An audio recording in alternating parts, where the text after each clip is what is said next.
नमस्कार। अगर बच्चों आप लोग क्लास 10th के छात्र हैं और अर्धवार्षिक परीक्षा 2025 और 26 की तैयारी कर रहे हैं तो ये वीडियो आपके लिए काफ़ी ज़्यादा इम्पोर्टेंट होने वाला है। बच्चों आज हम लोग विज्ञान विषय के लिए एक इम्पोर्टेंट और न्यू क्वेश्चन पेपर सॉल्व करेंगे जो कि बच्चों आपके हाफ ईयरली एग्ज़ाम के लिए काफ़ी ज़्यादा इम्पोर्टेंट है। सबसे पहले बच्चों आप लोगों को एग्ज़ाम में बहुविकल्पीय प्रश्न आपको देखने को मिलेंगे। बच्चों आप सभी लोगों को कोशिश यही करना है कि आप लोगों के हर एक सब्जेक्ट में 20 आउट ऑफ 20 एमसीक्यू सही जाने चाहिए। ये बच्चों आप लोगों का खुद से टारगेट भी होना चाहिए कि मुझे इस बार हर एक सब्जेक्ट में 20 आउट ऑफ 20 एमसीक्यू सही करने हैं। अगर बच्चों आप लोगों ने ऐसा अपने हाफ ईयरली एग्जामिनेशन में कर लिया तो बच्चों 100% आप लोग अपने बोर्ड एग्ज़ाम में अच्छा स्कोर ही करोगे, मुझे ऐसी पूरी उम्मीद है। तो बच्चों आप लोग सभी लोग मुझे कमेंट बॉक्स में कमेंट करके बताएंगे किस किस किस बच्चे का ये टारगेट है कि उसके सभी एमसीक्यू 100% सही जाने चाहिए हाफ अर्धवार्षिक परीक्षा में। तो बच्चों यहाँ पर आपका जो पहला क्वेश्चन है 20 सेंटीमीटर फोकस दूरी वाले अवतल दर्पण की वक्रता त्रिज्या कितनी होगी।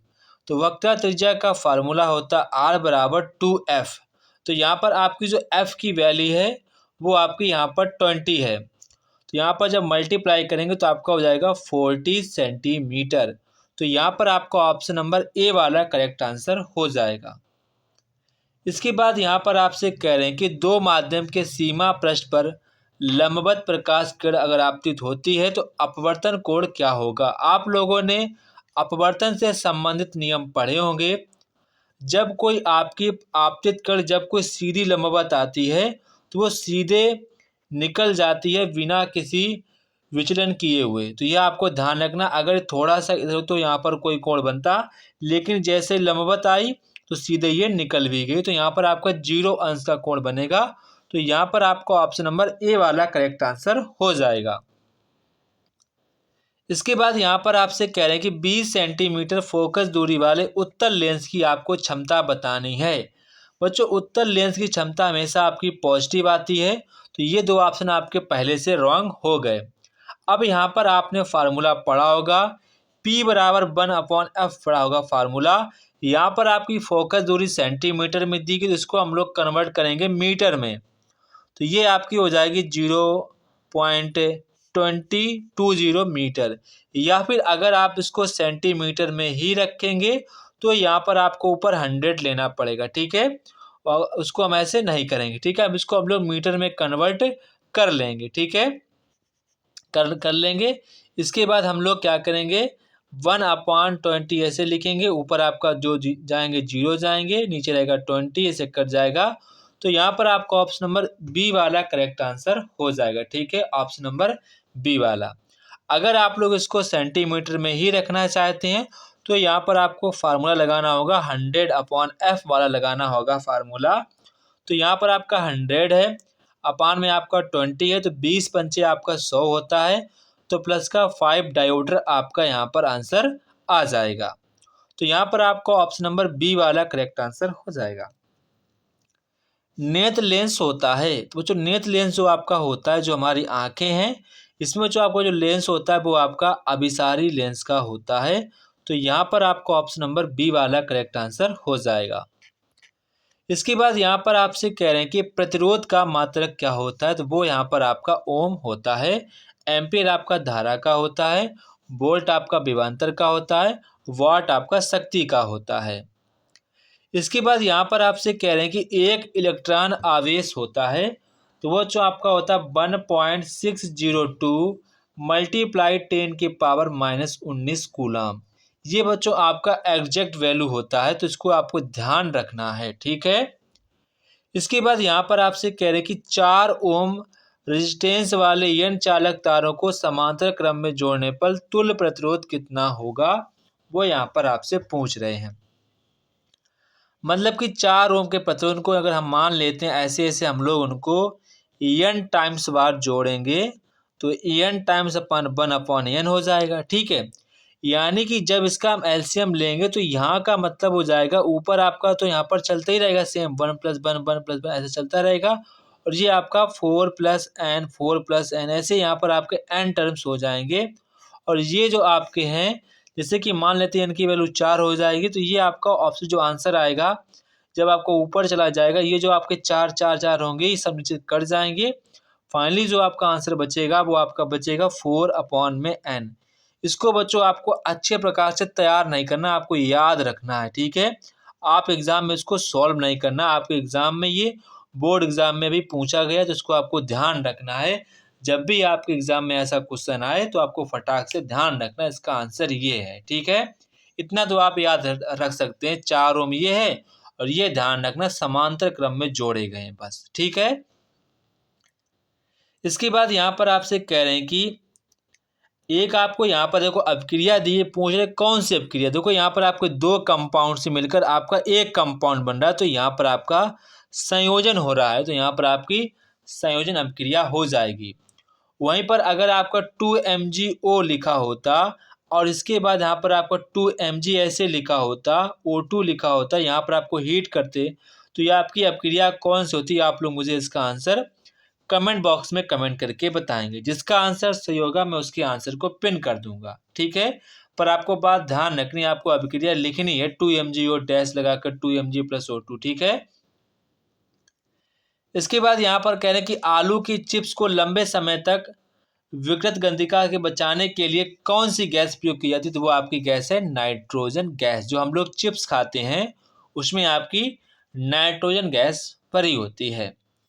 इसके बाद यहाँ पर आपसे कह रहे हैं कि किस विलयन अम्ल में से हाइड्रोजन गैस हटाने वाली धातु कौन कौन सी होती है। एक आपकी जिंक होती है, एक आपकी मैग्नीशियम होती है, एक आपकी होती है आयरन। तो इसके अकॉर्डिंग यहाँ पर आपको ऑप्शन अकॉर्डिंग आपका जिंक आंसर हो जाएगा।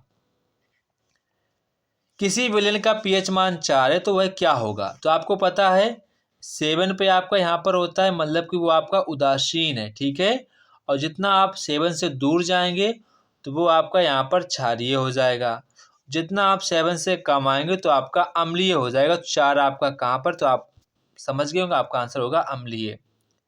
इसके बाद यहाँ पर आपसे कहें धातुओं के ऑक्साइड होते हैं, धातुओं के बच्चों ऑक्साइड आपके अम्लीय होते हैं। कैसे होते हैं, अम्लीय होते हैं। एल्युमिनियम का अयस्क है तो ये आपका बॉक्साइड का एक्स हो जाएगा। स्पेग्नो मैनोमीटर से नापते हैं, तो आपका जो ब्लड प्रेशर होता है उसको यहाँ पर नापते हैं। वेरी वेरी इंपॉर्टेंट क्वेश्चन है। यहाँ पर आपसे कह रहे हैं कि मानव हृदय में कितने वेस होते हैं, तो वो आपको पता है 4 वेस होते हैं, आपका सभी को पता होगा, इतना तो आसान क्वेश्चन है। डायबिटीज की किस हार्मोन की कमी से होता है, वेरी वेरी इंपॉर्टेंट क्वेश्चन है। ये बच्चों आपकी इंसुलिन की कमी से हो जाता है। पतझड़ से संबंधित हार्मोन है तो आपका एब्सिसिक अम्ल है, तो यहाँ पर आपको इसको ABA के नाम से भी जानते हैं, इसको आप ध्यान रखेंगे।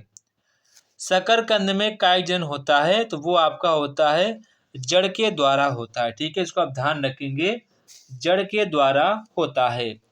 वायु परागण में किस पौधे होते हैं, वो आपका गेहूं हो जाएगा। क्या हो जाएगा, गेहूं। निम्नलिखित में से यौन रोग नहीं है तो आपका हैजा हो जाएगा। ये आपके एग्जाम के लिए काफी ज्यादा इम्पोर्टेंट है, इसको आप ध्यान रखेंगे। इसके बाद यहाँ पर आपसे कह रहे हैं कि वर्णनात्मक प्रश्न कह रहे हैं कि यहाँ पर आपसे कह रहे हैं कि आप लोगों को यहाँ पर जितने भी आपको यहाँ पर टर्म दिए गए, आपका वक्ता केंद्र दिया गया है, ध्रुव दिया गया है, मुख्य अक्ष दिया गया है, मुख्य फोकस दिया गया है, इनको बच्चों आप लोगों को परिभाषित करना, इनको आपको परिभाषा देनी है, ठीक है। ये तो काफी आसान है पर काफी ज्यादा इम्पोर्टेंट भी है, इनको आपको ध्यान रखना है। इसके बाद आपका नेक्स्ट यहाँ पर है क्रांतिक कोण किसे कहते हैं, इस पर पूर्ण आंतरिक परावर्तन को समझाइए, इसकी शर्तें भी लिखनी है। वेरी वेरी इंपॉर्टेंट क्वेश्चन है। नेत्र की समंजन क्षमता से क्या तात्पर्य है, निकट बिंदु व दूर बिंदु क्या है, सामान्य नेत्र के लिए नेत्र से ये कितनी दूर पर स्थित है, वो यहाँ पर आपको बताना है। वेरी वेरी इंपॉर्टेंट क्वेश्चन है। इसके बाद आपका जो आपको क्वेश्चन नंबर 4 है, ये तो बच्चों आपके बोर्ड एग्जाम के लिए तो काफी ज्यादा इंपॉर्टेंट है, ठीक है। प्रतिरोध किसे कहते हैं, इसका मात्रक लिखिए। ये किन कारकों पर निर्भर करता है, ये बच्चों बोर्ड एग्जाम के लिए काफ़ी ज़्यादा इम्पोर्टेंट है। अथवा में यहाँ पर कह रहे हैं कि निकट दृष्टि दोष को व दूरदृष्टि दोष को कारण व निवारण के उपाय आपको बताने। ये बच्चों आपके बोर्ड एग्जाम के लिए काफ़ी ज़्यादा इम्पोर्टेंट है, इसको आपको अच्छे प्रकार से तैयार करना है। इसके बाद आपका उपखंड ग आता है, जहाँ पर बच्चों आपको टिप्पणी करनी है। संक्षारण क्या होता है, विकृत गंधिका क्या होता है, ये आपको अच्छे प्रकार से पता है, इसमें कोई भी आपको डाउट नहीं होना चाहिए। ब्लीचिंग पाउडर का रासायनिक नाम लिखना है, अणुसूत्र लिखना है, बनाने की विधि लिखना है और 2 इसके आपको उपयोग लिखना है। ये आपका 4 नंबर का क्वेश्चन रहेगा। ये आपके एग्जाम के लिए काफ़ी ज़्यादा इम्पोर्टेंट है। यहाँ पर आपसे कह रहे हैं कि परिभाषित करना, अयस्क क्या होता है, भर्जन क्या होता है, निस्तापन क्या होता है, मैट्रिक्स क्या होता है, प्रलयन। ये बच्चों अब आपके कोर्स में शायद अब नहीं है चीज़ें, ठीक है। अयस्क है, भर्जन आपको कई बार देखने को मिला, गालक है, इनके आंसर कई बार पूछे गए हैं। अभी आपके हाल फिलहाल बोर्ड एग्जाम में भी पूछे गए, तो आपको इनको थोड़ा सा आपको ध्यान रखना है, ठीक है। इसके बाद यहाँ पर आपसे अथवा में कह रहे हैं कि अम्ल तथा क्षार के आपको तीन तीन रासायनिक गुण बताने। देखो बच्चों, अम्ल और क्षार हैं, इनको आपको अच्छे प्रकार से तो तैयार कर लेना है, ठीक है। पहली बात तो आपकी जो क्लास 10th में जो अम्ल वाला चैप्टर है, ये आपके केमिस्ट्री के लिए काफ़ी ज़्यादा इम्पोर्टेंट है, इनको आपको नहीं छोड़ना है, ठीक है। इसके बाद यहाँ पर आपसे उपखंड गा कह रहे हैं, रुधिर के आपको कोई 4 उपयोग बताने हैं। वृक्क की संरचना व कार का यहाँ पर आपको डायग्राम सहित बनाना है। वेरी वेरी इंपॉर्टेंट क्वेश्चन बच्चों है। अगर बच्चों आपकी ड्राइंग अच्छी नहीं है तो आपको पेंसिल वाले रंग ले जाने चाहिए, ठीक है। उसको आपको हल्की हल्की से आपको शेडिंग कर देनी है। इसके बाद यहाँ पर आपसे कह रहे हैं कि प्रतिवर्ती क्रिया को आपको एग्जाम्पल सही देकर समझाना है। परिवार नियोजन किसे कहते हैं, जनसंख्या वृद्धि को रोकने का आपको उपाय भी बताने हैं। अथवा में कह रहे जंतुओं में लैंगिक तथा अलैंगिक जनन में आपको 6 अंतर बताने हैं। वेरी वेरी इंपॉर्टेंट क्वेश्चन आपके एग्जाम के पॉइंट ऑफ व्यू से काफ़ी ज़्यादा इंपॉर्टेंट क्वेश्चन है। तो बच्चों ये था हमारे क्लास 10th का साइंस का इम्पॉर्टेंट क्वेश्चन पेपर। बच्चों आप सभी लोग इस क्वेश्चन पेपर की अच्छे प्रकार से तैयारी करना है, ताकि बच्चों आप लोगों के एग्जाम में अच्छे मार्क्स आ सकें। बच्चों आप सभी लोग मुझे कमेंट बॉक्स में कमेंट करके बताएंगे कि आपका ज़िला कौन सा है, ठीक है।